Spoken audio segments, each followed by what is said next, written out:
parle beaucoup en ce moment de gens qui sont atteints de ce qu'on appelle la solastalgie.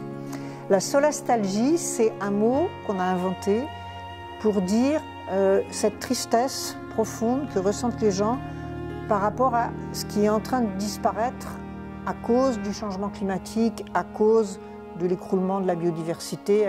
C'est-à-dire, par exemple, toutes les expériences d'enfance qu'on pouvait avoir.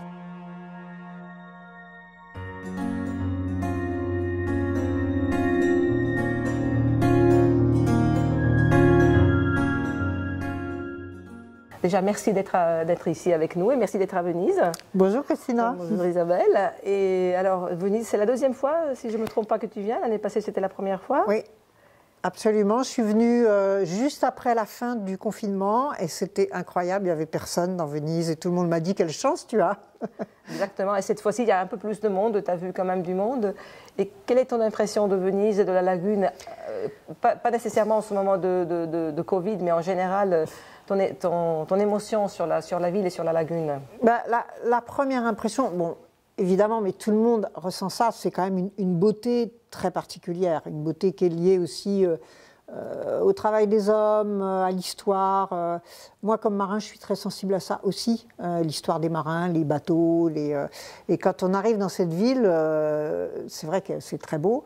Et puis, il y a ce côté maritime. Je ne connais pas d'autres villes comme ça. C'est une ville qui est sur l'eau, dans l'eau, pour l'eau, avec l'eau, contre l'eau parfois. Et pour moi, ce que j'ai ressenti tout de suite, c'est ça. C'est ce lien entre la ville et puis cette lagune autour. J'étais un peu allée me promener aussi dans les îles. Et on comprend mieux aussi pourquoi les gens se sont en fait réfugiés là au départ, pour se protéger. Et que finalement, ça a été une force incroyable que d'être dans l'eau, quoi. Donc je trouve que c'est des choses qu'on ressent vraiment beaucoup. Et bien sûr, j'ai fait la touriste, bien sûr, je suis allée au Palais des Doges, je suis allée voir les grands musées, forcément. Mais j'ai adoré, et je l'ai fait encore là, partir n'importe où. Partir dans la ville, prendre une petite rue, une autre petite rue, c'est une impasse, il faut faire demi-tour, et on tombe sur un canal, et il y a un petit pont, et on ne sait plus où on est, et on est comme dans un corps vivant, en fait. Moi, je ressens ça comme ça, avec des petits vaisseaux capillaires comme ça, qui sont un peu dans tous les sens, et ça, c'est quand même assez unique, je pense.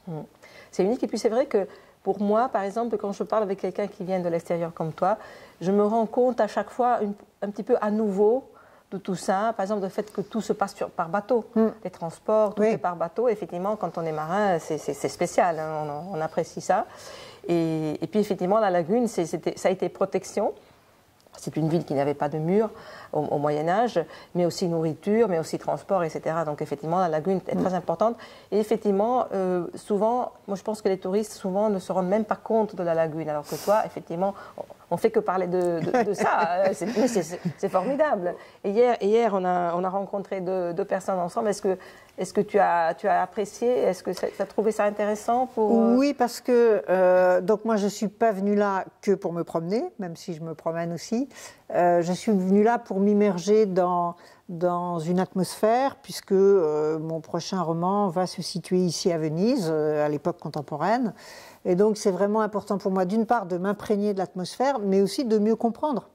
Mieux comprendre, c'est aussi rencontrer, déjà la dernière fois, tu m'avais aidé à rencontrer des associations, donc des gens ici qui essayent de faire des choses ou de se battre pour des choses, et voilà, et d'essayer de bien voir. Je crois que c'est une démarche de marin. Les marins, quand ils sont sur l'eau, il faut d'abord qu'ils comprennent, il faut qu'ils observent et qu'ils comprennent ce qui se passe avec le vent, avec la mer, avec le bateau. Et donc moi j'ai besoin de ça, j'ai besoin d'avoir des repères, de la connaissance aussi, pour pouvoir vraiment, pas dire de bêtises non plus dans mon roman. De ton point de vue de président de WWF, président honoraire, oui, enfin voilà. Tu as été président pendant plus de 10 ans, pendant voilà. 11 ans. Donc est-ce que ça touche? Est-ce que tu t'es fait des idées de ce qu'on pourrait faire pour sauvegarder un petit peu cette ville? Alors, c'est un peu une prétention, mais moi, je viens d'une ville qui a le même problème. J'habite à La Rochelle, sur la côte ouest de France, et on est aussi une ville ancienne, pas aussi ancienne que Venise, mais quand même avec des parties du Moyen-Âge. Et on est une ville maintenant, quand il y a des très grandes marées, il reste quelques centimètres avec le bord du quai. Et on a eu aussi une tempête il y a quelques années où il y a eu, juste à côté de La Rochelle, des dizaines de morts, parce que la digue a cassé et les gens se sont retrouvés submergés chez eux, quoi. Donc évidemment, tout ça, je le vis aussi, moi, chez moi, quoi. Et là, on le sent. Et tu sais, on parle beaucoup en ce moment de gens qui sont atteints de ce qu'on appelle la solastalgie. La solastalgie, c'est un mot qu'on a inventé pour dire cette tristesse profonde que ressentent les gens par rapport à ce qui est en train de disparaître à cause du changement climatique, à cause de l'écroulement de la biodiversité. C'est-à-dire, par exemple, toutes les expériences d'enfance qu'on pouvait avoir, de dire quand j'étais un enfant, j'allais dans la rivière, je pêchais, ou quand j'étais un enfant, il y avait une forêt, il y avait des biches dans la forêt, il y avait voilà. Et ces choses qui ont disparu parce qu'on les a fait disparaître, et ça provoque une tristesse de se dire je ne le verrai plus, mes enfants ne le verront plus, et je trouve que on ressent ça un peu quand même à Venise. On se dit quelle merveille. Et en même temps, tout de suite, là ce matin, la marée était haute, c'est des grands coefficients de marée, et on voyait même dans les très beaux palais, on voyait que l'eau arrive sur les marches et l'eau commence à rentrer dans les palais.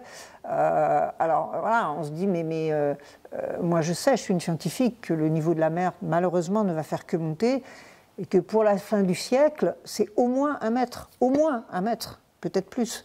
Donc voilà, on imagine 1 mètre de plus ici, et on voit... Alors après, moi, j'ai évidemment pas de solution, et il y a des gens beaucoup plus compétents que moi qui ont réfléchi. Je vois qu'on a fait le barrage du Mose, je vois que ça peut aider temporairement, mais je me dis qu'à long terme, ça ne peut pas être une solution, parce qu'on ne peut pas non plus couper la mer et la lagune. Et je crois que... et on parlait de ça dans l'entretien qu'on avait hier. Je pense que pendant des dizaines, voire des centaines d'années, on a eu une vision complètement mécanique de la nature. Et on ne se posait pas de questions, et on faisait des choses, et on pensait que parce qu'on avait construit... Moi, j'ai aussi beaucoup voyagé dans les pays du Nord, où là, par exemple, le sol gelé est en train de fondre.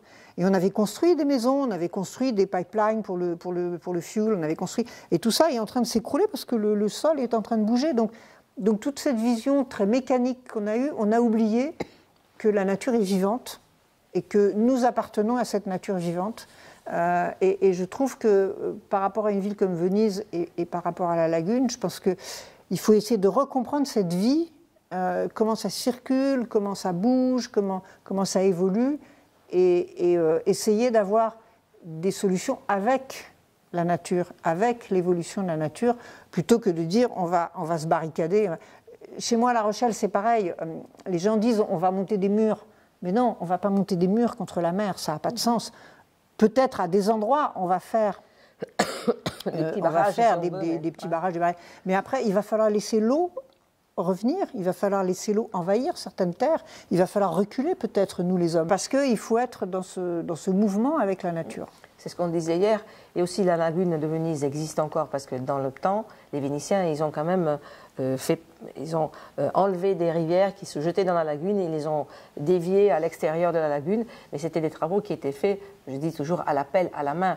Donc quand ça ne marchait pas, quand il y avait des problèmes suite aux travaux faits, on pouvait revenir en arrière. Alors que maintenant, la mécanique actuelle est une mécanique en béton armé, et on revient très difficilement en arrière. Enfin bon, c'est un peu plus compliqué. Si on veut. Bien sûr, mais en même temps, la force de la mer, elle aura toujours raison. Oui. De toute façon, c'est une réalité. On a aussi beaucoup pensé que... nos sociétés ont beaucoup vécu sur des stabilités jusqu'à maintenant. On avait quand même relativement de stabilité du climat, relativement de stabilité de ce qui était autour de nous, de la vie, il y avait les champs, il y avait il y avait la rivière, il y avait l'eau, tout ça était assez stable. Et là, on voit que comme on a sapé les bases de notre vie sur cette planète, on est de plus en plus dans une instabilité. C'est-à-dire que tout d'un coup, il y a des tempêtes. On voit par exemple des changements de température d'un jour à l'autre, 15 degrés de différence. On voit que tout d'un coup, il n'y a plus d'eau, la terre est plus cultivable, il n'y a plus de poissons dans les mers. Il y a tout un tas de choses qui arrivent très brusquement et brutalement. parce qu'il n'y a plus cette stabilité. Et je crois que malheureusement, il va falloir qu'on s'y habitue, parce que même si on fait tous les efforts qu'il faut pour essayer d'arrêter cette dégradation, il y a des choses qui ne vont pas s'arrêter du jour au lendemain. Le dérèglement du climat, il va falloir des centaines d'années pour essayer de revenir en arrière, s'il faut essayer de revenir en arrière. Donc oui, tout ça va être un petit peu plus compliqué. Il va falloir être très adaptable pour pouvoir s'en tirer, quoi. Merci beaucoup. Alors, je te lance une petite proposition. Si jamais tu ne trouves pas un éditeur italien pour ton livre, Le Petit Mare di Carta de Venise est là. Voilà, parfait. Voilà. Mais de toute façon, c'est grâce à toi que je suis ici, donc merci beaucoup.